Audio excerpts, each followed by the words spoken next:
Pemirsa Cahaya Hati di mana saja Anda berada, Assalamualaikum warahmatullahi wabarakatuh. Alhamdulillah al-mahmudu Allahu jallaluh wal musalliya alaihi Muhammadun wa aluh wal mad'u lahu ad-dinu wa rijaluh. Allahumma salli wa sallim wa barik wa karim wa 'azzim ala sayyidina Muhammad wa ala alihi wa sahbihi ajma'in. Ibu-ibu, bapak-bapak yang dimuliakan Allah, tidak ada kata-kata yang indah melainkan lidah ini senantiasa memuji Allah. Segala puji hanya bagi Allah, Allah yang maha mengendalikan segala sesuatu,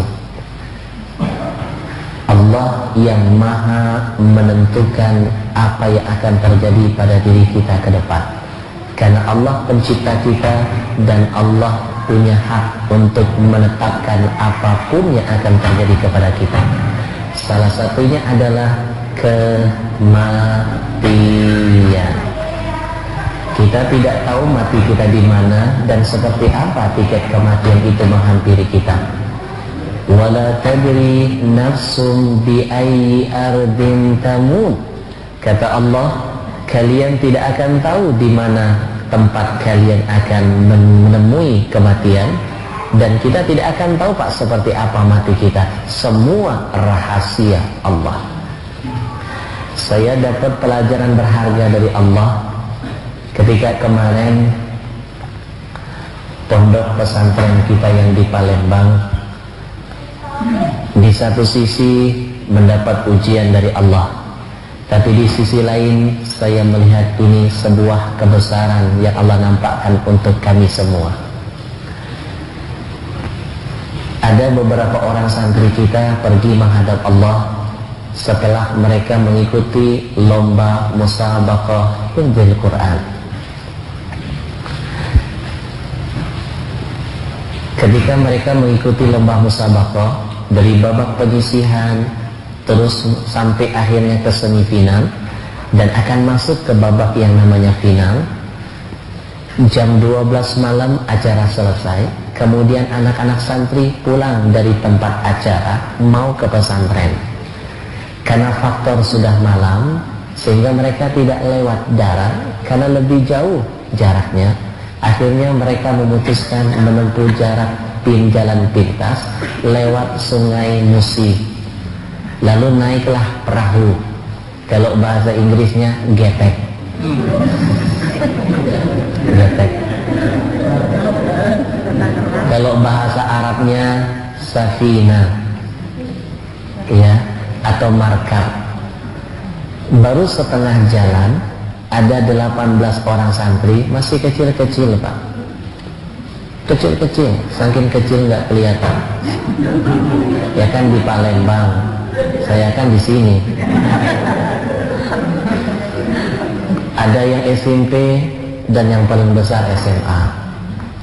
Baru setengah perjalanan perahunya bocor, lalu tenggelamlah mereka semua di Sungai Musi. 16 santri bisa berenang dan bisa menyelamatkan diri, sementara 3 santri lainnya menghilang di dalam sungai karena tidak bisa berenang.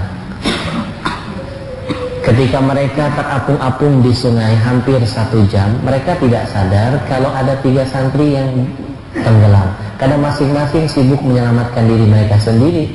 Tengah malam Pak, hampir jam 1 malam, tidak ada kapal yang lalu lalang.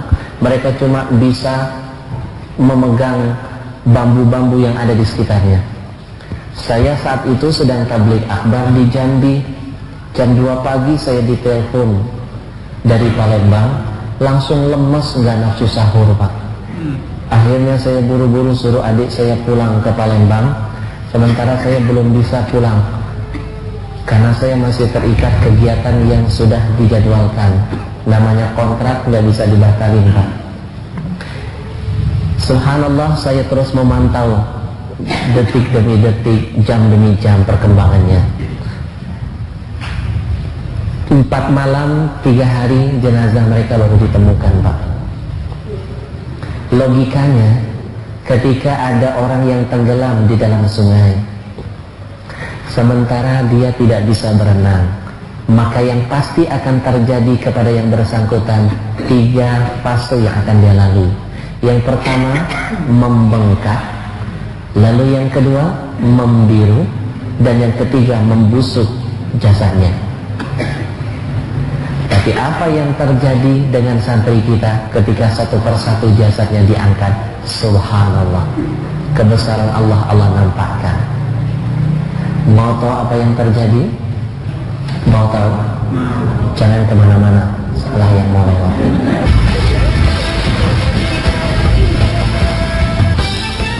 Pemirsa yang dimuliakan Allah, pasti penasaran.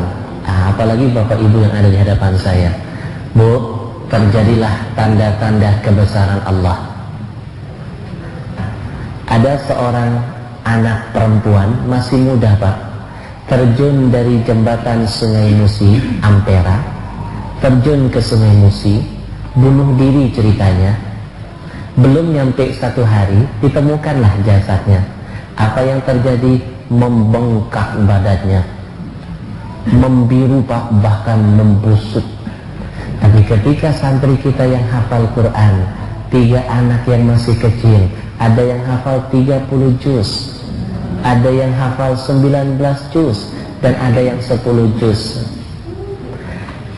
4 malam tenggelam dalam sungai, 3 hari, 4 malam 3 hari baru ditemukan. Satu persatu ditemukan. Begitu diangkat, Pak, ketiga-tiga jenazahnya tidak seperti orang yang sedang tenggelam, tapi seperti orang yang baru naik mandi. Wajah mereka tersenyum segar, Pak. Bahkan ketiga-tiganya tidak mengalami pembengkakan, tidak membengkak sedikit pun tubuhnya, padahal 4 malam 3 hari tenggelam. Tidak membiru sedikit pun, apalagi membusuk jasadnya. Bahkan ketika diangkat satu persatu 3-tiganya, terlebih lagi yang 30 juz, itu keluar aroma harum dari badannya. Benar janji Allah dalam Al-Quran, Kami yang menurunkan Al-Quran, wa inna lahu lahafidun, dan aku akan menjaga Al-Quran. Makna penjagaan di sini bukan cuma Qurannya saja yang dijaga, tapi yang tidak kalah dahsyatnya, orang yang menyimpan Al-Quran dalam dirinya akan senantiasa dijaga oleh Allah dalam kesehariannya. Orang yang selalu baca Quran akan dijaga. Orang yang selalu mendekatkan diri dengan Quran akan dijaga. Orang yang cinta dengan Quran akan dijaga oleh Allah. Yang kedua, kejadian ini membenarkan apa yang disabdakan Nabi dalam hadisnya. Nabi Muhammad pernah berpesan, Ahlul Quran, Ahlullah. Orang yang dekat dengan Quran, orang yang selalu mengamalkan isinya, dianggap oleh Allah laksana keluarganya. Ayo coba renungkan, kalau kita diakui oleh SBY sebagai keluarganya, apa enggak senang, Bu? Semua bisa-bisa gratis loh. Kalau kita diakui oleh pejabat sebagai saudaranya, apa enggak banyak dapat proyek, Pak? Bagaimana kalau yang ngakuin kita ini Allah, Zat yang maha suci, yang maha mulia, yang maha menguasai segala-galanya? Tentu kalau Allah sudah jadikan kita sebagai keluarganya, pasti apa yang diminta akan Allah berikan, apa yang kita inginkan Allah hadirkan, apa yang kita niatkan Allah kabulkan. Betul nggak? Bu, satu persatu santri kita ditemukan. Ketika diangkat jenazah pertama, panas. Ketika itu mendadak langsung turun hujan, seolah-olah langit menangis, bumi melepas kepergiannya dengan penghormatan, Pak. Tiga-tiganya diangkat hujan, Pak. Di antara tiga santri itu ada yang memeluk Al-Quran di dadanya, Pak. seolah-olah dia ingin berkata, wahai Quran, jangan cuma di dunia engkau jadi sahabatku, jangan cuma ketika aku hidup engkau jadi temanku, aku ingin engkau selalu jadi penyelamatku di akhir hayatku. Logika Pak, orang kalau nggak bisa berenang ketika tenggelam di sungai, yang pertama kali akan dia lakukan, di samping teriak, dia akan coba menghilangkan beban apapun yang ada pada dirinya. Betul nggak? Iya. Tapi santri ini saking cinta dengan Al-Quran Pak, dia nggak mau Quran dia lepaskan, dia genggam dalam dadanya Pak, sangat erat dia genggam Al-Quran. Subhanallah. Bu, ini mengingatkan saya dengan janji Rasul, man ja'alal Quran imamahu qadahu ilal jannah. Siapa yang menjadikan Quran selalu sebagai panutan, sebagai sesuatu yang dianggap sebagai imam, dia yang ikut Quran, bukan Quran yang mengendali, dia yang mengatur, dia yang diatur Quran, bukan dia yang mengatur Quran, maka Quran akan membimbing dia untuk mudah sampai ke surga Allah. Ketika diangkat, subhanallah, anak yang tadi memegang Al-Quran, sedikit pun Al-Qurannya tidak basah Pak, diangkat, kering Pak, sedikit saja yang basah, dalamnya kering semuanya, padahal dibawa 4 malam 3 hari dalam sungai Pak. Subhanallah walhamdulillah wa la ilaha illallah wallahu akbar wa la hawla wa la quwwata illa billahil aliyyil azim.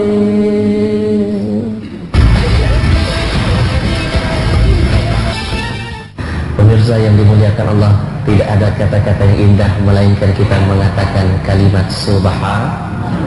Semua ini tidak akan mungkin terjadi kalau bukan karena ketentuan dan kebesaran Allah. Tidak ada dalam hidup itu istilah kebetulan. Tolong diingat, tidak ada istilah kebetulan. Yang ada itu semuanya adalah ketentuan. Ketika diangkat, subhanallah, Qur'annya tidak basah, apalagi sobek, betul-betul dijaga oleh Allah. Bahkan Quran itu tidak bisa lepas dari tangannya Pak, nunggu kedatangan ayah ibunya, seolah-olah Quran itu baru dia persembahkan untuk ayah ibunya. Anak satu-satunya, ya Allah, benar-benar ini ujian yang sangat dahsyat bagi orang tuanya.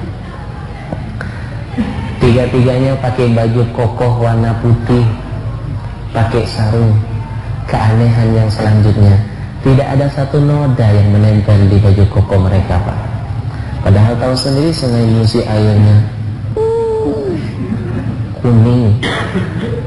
Kalau orang Palembang bilang butak, keruh, kotor Pak.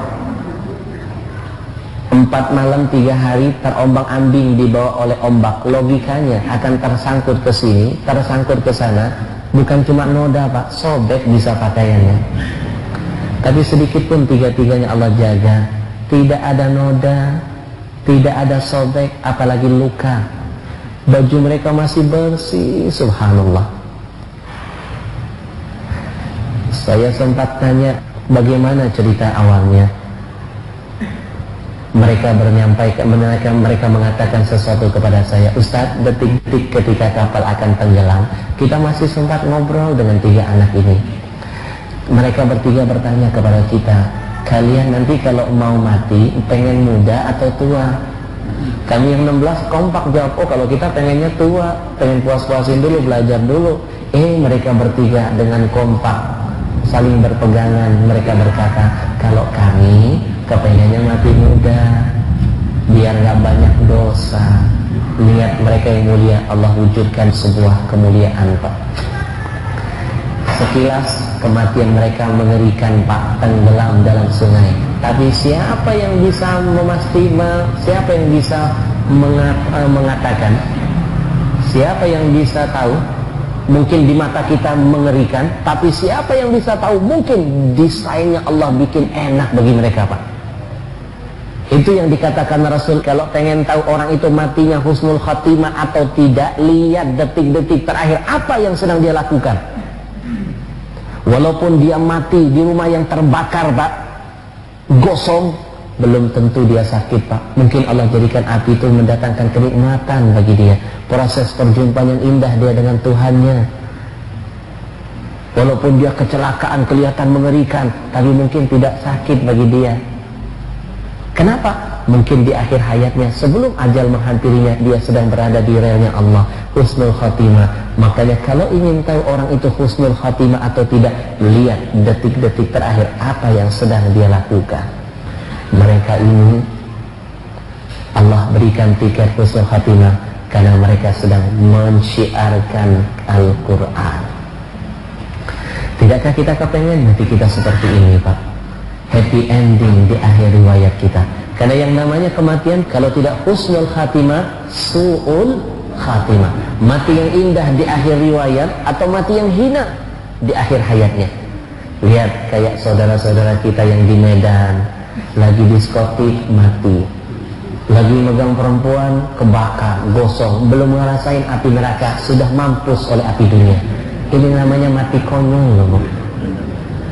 Saya pernah ditanya, Ustaz, bagaimana orang bisa mendapatkan husnul khatimah? Jawabannya, manfaatkan 24 jam waktu yang Allah hadirkan untuk kita.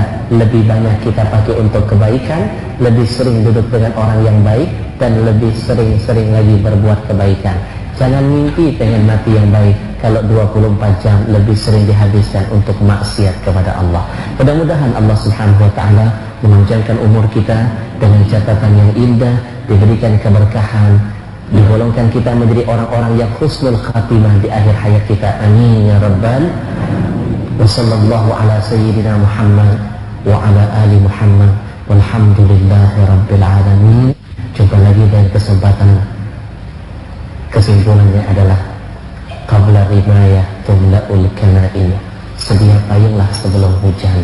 Nabi mengajarkan orang yang baik bukanlah yang menunggu datangnya mati, tapi yang baik adalah orang yang selalu bertanya-tanya dalam hati, bekal apa yang sudah saya persiapkan untuk kematian. Assalamualaikum warahmatullahi wabarakatuh.